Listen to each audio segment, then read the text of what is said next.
Sziasztok! A legutolsó videó óta eltelt több mint fél év.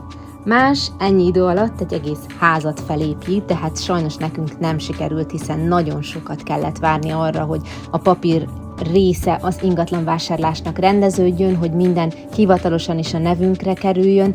Novemberig így még közművünk sem volt, csak ekkor sikerült bekötnünk végre vissza az áramot a házba. Nem nagyon tudtunk enélkül viszont semmit sem csinálni, egyedül a kertet voltunk képesek rendezni.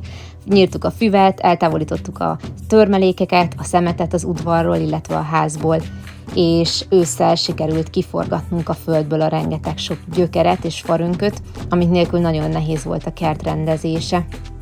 Annak óriási nagy munka volt kiásni a földből és elszállítani.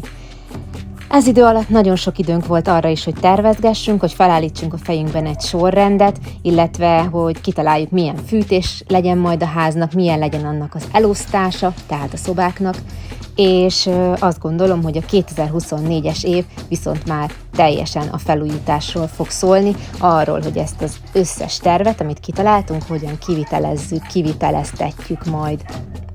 Ha kíváncsiak vagytok az ilyesmi tartalomra, arra, hogy hogyan készül el egy ilyen ház, szinte a nulláról, akkor kérlek jelezzétek itt a videó alatt, vagy bárhol máshol, és akkor elkezdjük majd levideózni.